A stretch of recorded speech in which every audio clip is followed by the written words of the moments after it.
Hi friends, ലിനീസ് food കോർണറിലേക്ക് എല്ലാവർക്കും സ്വാഗതം. നമ്മളെങ്ങനെ പെർഫെക്റ്റ് ആയിട്ടുള്ള പനീർ വീട്ടിലുണ്ടാക്കാമെന്നുള്ളൊരു റെസിപ്പിയാണ് ഞാൻ ചെയ്യുന്നത്. പനീർ വെച്ച് നല്ല ടേസ്റ്റി ആയിട്ടുള്ളൊരു ബജിയും കൂടി നമ്മൾ തയ്യാറാക്കുന്നുണ്ട്. അപ്പോൾ അതെങ്ങനെയാണെന്ന് നമുക്ക് നോക്കാം. അതിന് മുന്നേ എൻ്റെ ചാനൽ ഇതുവരെ സബ്സ്ക്രൈബ് ചെയ്യാത്തവരൊന്ന് സബ്സ്ക്രൈബ് ചെയ്തേക്കുക. തൊട്ടടുത്ത ബെല്ലൈക്കനും കൂടി ഒന്ന് പ്രസ് ചെയ്യുക. പിന്നെ ഞാൻ എല്ലാ ദിവസവും രാവിലെ 6 മണിക്ക് വീഡിയോസ് അപ്ലോഡ് ചെയ്യുന്നുണ്ട്. അതിൻ്റെ നോട്ടിഫിക്കേഷൻസ് നിങ്ങൾക്ക് കിട്ടുന്നതിന് വേണ്ടി ഓൾ എന്ന ഓപ്ഷനും കൂടി ഒന്ന് പ്രസ് ചെയ്തേക്കണേ. അപ്പോൾ നമുക്ക് പനീർ എങ്ങനെയാണ് ചെയ്യണതെന്ന് ആദ്യം തന്നെ നോക്കാം. ഞാനിവിടെ 1 ലിറ്ററും പിന്നെ കുറച്ചും കൂടി പാലെടുത്തിട്ടുണ്ട്. 1.5 ലിറ്റർ ഇല്ല, 1 ലിറ്ററും ഒരു ഗ്ലാസ്സോളം കൂടി ഉണ്ടാവും. അത് ഞാൻ തിളപ്പിക്കാൻ വെച്ചിട്ടുണ്ട്. നമ്മൾ നല്ല കട്ടിയുള്ള പാൽ തന്നെ ഇതിനെപ്പോഴും എടുക്കാൻ നോക്കണം.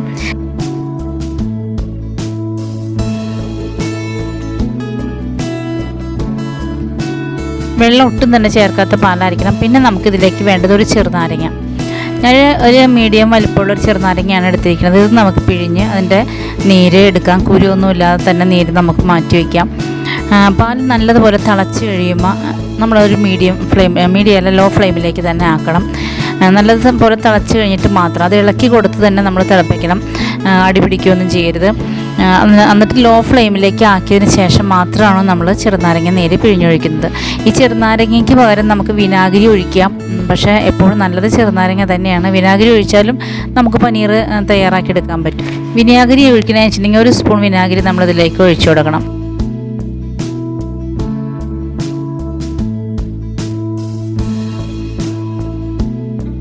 ഇപ്പോൾ പാല് തിളച്ച് വന്നിട്ടുണ്ട്. ഇനി നമുക്ക് ലോ ഫ്ലെയിമിലേക്ക് ഇടാം. എന്നിട്ട് നമുക്ക് ഈ ചെറുനാരങ്ങ നീര് ഇതിലേക്ക് ഒഴിച്ചു കൊടുക്കാം. ഇപ്പോൾ ഈ ഒരു സ്പൂണിന് ഇത്രയും ചെറുനാരങ്ങ നീര് കിട്ടി. ആ ഒരു ചെറുനാരങ്ങ പിഴിഞ്ഞിട്ട് നമ്മളിതിലേക്ക് ഒഴിച്ചു കൊടുക്കുക. എന്നിട്ട് ഇളക്കിക്കൊണ്ടിരിക്കുക. കണ്ടു, പെട്ടെന്ന് തന്നെ നമുക്കത് പനീറായിട്ട് കിട്ടും. വെള്ളമൊന്നും ചേർക്കാത്ത പാലായതുകൊണ്ട് ഇത്രയും പെട്ടെന്ന് നമുക്ക് കിട്ടണത്.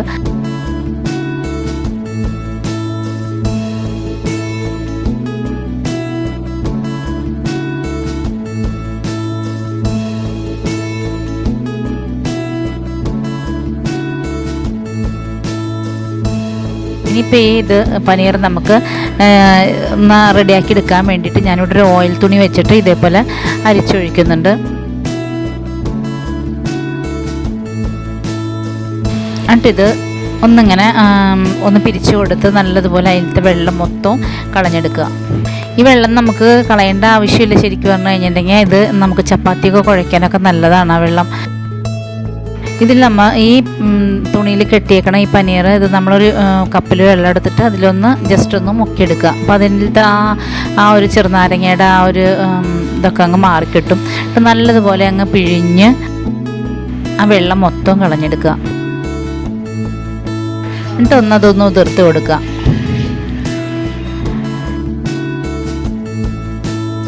ഇനി ചെയ്യേണ്ടത് എന്താണെന്ന് വെച്ചാൽ ഒരു പ്ലേറ്റ് എടുക്കുക. എന്നിട്ട് അതിന് മേലെ നമ്മൾ അരിപ്പത്തട്ടുണ്ടല്ലോ, അരിപ്പൊടിയൊക്കെ അരിക്കുന്ന തട്ട്, അതിങ്ങനെ മേലെ വയ്ക്കുക. എന്നിട്ട് അതിൻ്റെ മേലെ തുണിയിൽ കെട്ടി വെച്ചേക്കണം പനീർ ഇതുപോലെ വെച്ചൊന്ന് അമർത്തി കൊടുക്കുക. ഒന്ന് പരത്തി ഇങ്ങനെ കൊടുക്കുക. എന്നിട്ട് അതിൻ്റെ മേലെ വെയിറ്റുള്ള എന്തെങ്കിലും എടുത്ത് വയ്ക്കുക. ഞാനിവിടെ നമ്മൾ ഉള്ളിയൊക്കെ ചതയ്ക്കണം ആ ഒരു ചെറിയ ഉരലുണ്ടല്ലോ, അതാണ് ഞാൻ കയറ്റി വെച്ചിരിക്കുന്നത്. എന്നിട്ട് ഇതിങ്ങനെ തന്നെ ഇരിക്കട്ടെ. ഒരു മണിക്കൂർ 2 മണിക്കൂർ കഴിയുമ്പോൾ നമുക്ക് എടുത്ത് നോക്കാം. ഇതിപ്പോൾ ഞാൻ 2 മണിക്കൂർ കഴിഞ്ഞപ്പോൾ എടുത്ത് വെച്ചാണ്. കാരണം ഉച്ചയ്ക്ക് ഊണ് കഴിഞ്ഞപ്പോൾ ഞാനത് റെഡിയാക്കി വെച്ചു. വൈകുന്നേരം ആവാറായപ്പോൾ ഞാനതെടുത്ത് തുറന്ന് നോക്കുകയാണ്. അപ്പോൾ കറക്റ്റ് നല്ല പെർഫെക്റ്റ് പനീർ നമുക്ക് കിട്ടിയിട്ടുണ്ട്. ഇത്രയും പനീർ നമ്മൾ കടയിൽ നിന്ന് വാങ്ങിക്കുകയാണെങ്കിൽ നല്ലൊരു പൈസ തന്നെ കൊടുക്കേണ്ടി വരും. ഇത് വീട്ടിലാണെങ്കിൽ നമുക്കൊരു കുഴപ്പമില്ല. 1 ലിറ്റർ പാലുണ്ടെങ്കിൽ നമുക്ക് അത്യാവശ്യത്തിനുള്ള പനീർ തയ്യാറാക്കിയെടുക്കാം. ഇതിന് നമുക്കൊന്ന് മുറിച്ച് പീസാക്കിയെടുക്കാം.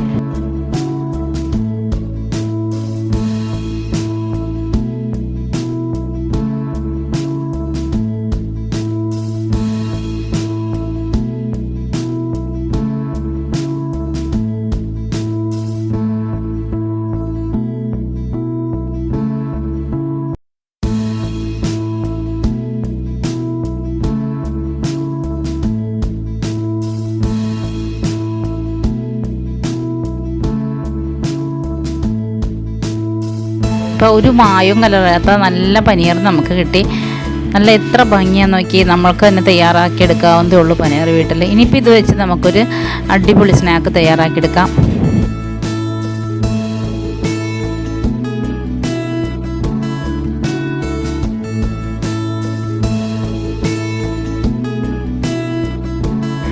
അതിനുവേണ്ടി ഞാനൊരു ബൗൾ എടുത്തിട്ടുണ്ട്. അതിലേക്ക് 2 സ്പൂൺ മൈദമാവ് ഇട്ട് കൊടുത്തിട്ടുണ്ട്. കൂടെ ഒരു 1/4 സ്പൂൺ മഞ്ഞൾപ്പൊടി കൂടി ചേർത്ത് കൊടുക്കാം. 1 സ്പൂൺ കുരുമുളക് പൊടിയും കൂടി ചേർത്ത് കൊടുക്കാം.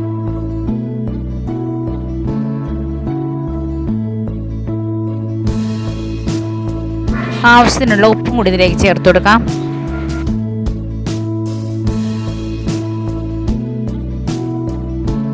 ഇനി നമുക്ക് 1 സ്പൂൺ കാശ്മീരി ചില്ലി പൗഡർ ഇട്ട് കൊടുക്കാം. കൂടെ നമുക്ക് 1 സ്പൂൺ കോൺഫ്ലോറും കൂടി ചേർത്ത് കൊടുക്കാം. പിന്നെ 1 സ്പൂൺ റവയും കൂടി ഇതിലേക്ക് ചേർത്ത് കൊടുക്കാം. കോട്ടിങ് ഒരു ക്രിസ്പി ആയിരിക്കാൻ വേണ്ടിയിട്ടാണ് നമ്മൾ റവ ഇട്ട് കൊടുക്കുന്നത്. എന്നിട്ട് 1 സ്പൂൺ 1-1.5 സ്പൂണോളം ടൊമാറ്റോ സോസ് ഒഴിച്ചു കൊടുത്തിട്ടുണ്ട്. ഒരു 1/4 സ്പൂണ് സോയാ സോസ് ഞാൻ ഒഴിച്ചു കൊടുത്തിട്ടുണ്ട്. ഇനി നമുക്കിത് നല്ലതുപോലെ ഒന്ന് മിക്സ് ചെയ്യണം. ഒരല്പം ചെറുനാരങ്ങ നീരും കൂടി ഒഴിച്ചു കൊടുക്കുക. എന്നിട്ട് നല്ലതുപോലെ ഒന്ന് മിക്സ് ചെയ്ത് അതൊന്ന് യോജിപ്പിച്ചെടുക്കുക.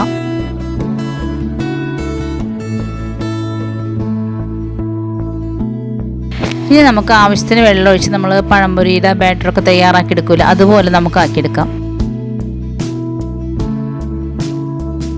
കുറച്ചും കൂടി ലൂസാവണം. നമുക്ക് കുറച്ചും കൂടി വെള്ളത്തിലേക്ക് ചേർത്ത് കൊടുക്കാം.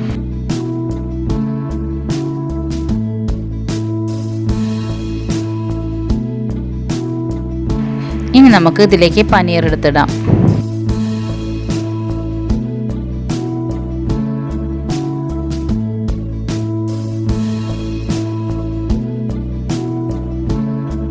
നല്ലതുപോലെ അതൊക്കെ ഒന്ന് ആ പനീർ ശരിക്കും ഈ മാവിലൊന്ന് ഡിപ്പ് ചെയ്തെടുക്കുക.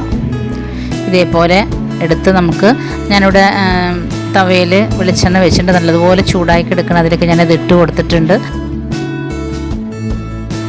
പരന്നിരിക്കുന്ന പാനാണെങ്കിൽ സുഖമാണ്, ഒന്നിനോടൊന്ന് മുട്ടാതെ നമുക്ക് ഇട്ട് കൊടുക്കാം. ഞാനിപ്പോൾ ഇത് കുറച്ചല്ലേ ഉള്ളൂ എന്ന് ഓർത്താണ് ഈ ചെറിയ നമ്മുടെ അപ്പച്ചട്ടി ഉണ്ടല്ലോ, അതാണ് ഞാൻ വെച്ചിരിക്കുന്നത്.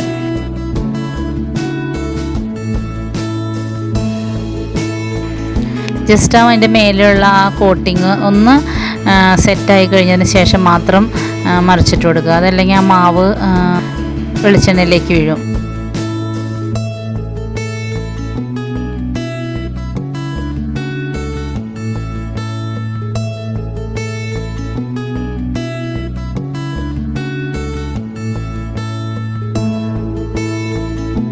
ഇപ്പം നമ്മുടെ ബജിയുടെ 2 സൈഡും ഒരിവായി വന്നിട്ടുണ്ട്. ഇനി നമുക്കത് കോരിയെടുക്കാം.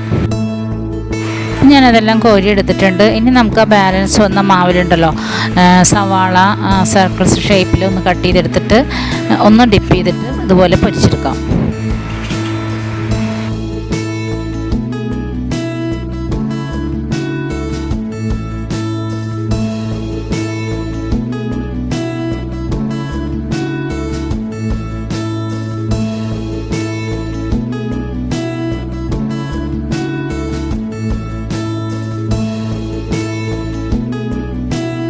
അപ്പം നമ്മൾ ഉണ്ടാക്കിയ പനീർ വെച്ച് നല്ല അടിപൊളി ഒരു നമ്മളൊരു ബജി തയ്യാറാക്കി. നല്ല സൂപ്പർ ബജിയാണ്. എല്ലാവരും ഇത് ചെയ്ത് നോക്കണം. മാത്രമല്ല ഇതുപോലെ സവാള നമ്മൾ റെഡിയാക്കി എടുത്താലും വളരെ ടേസ്റ്റാണ് കഴിക്കാനായിട്ട്. അപ്പോൾ എല്ലാവരും ഇതുപോലെ പനീർ ഉണ്ടാക്കണം. അതുപോലെ തന്നെ പനീർ വെച്ച് നല്ലൊരു ബജിയും ചെയ്യണം. നമ്മൾ ചെയ്തതുപോലെ നല്ല ടേസ്റ്റുള്ള ഓണിയൻ റിങ്സും തയ്യാറാക്കണം. അപ്പോൾ എൻ്റെ ഇന്നത്തെ വീഡിയോ നിങ്ങൾക്ക് ഇഷ്ടപ്പെട്ടെന്ന് വിശ്വസിക്കുന്നു. ഇഷ്ടപ്പെട്ടാൽ ലൈക്ക് ചെയ്യുക, അതുപോലെ തന്നെ ഷെയർ ചെയ്യുക. സബ്സ്ക്രൈബ് ചെയ്യാത്തവരാണെങ്കിൽ ഒന്ന് സബ്സ്ക്രൈബ് ചെയ്തേക്കുക. അപ്പം നമുക്ക് നാളെ വ്യത്യസ്തമായ മറ്റൊരു വീഡിയോയുമായി വീണ്ടും കാണാം. Thank you.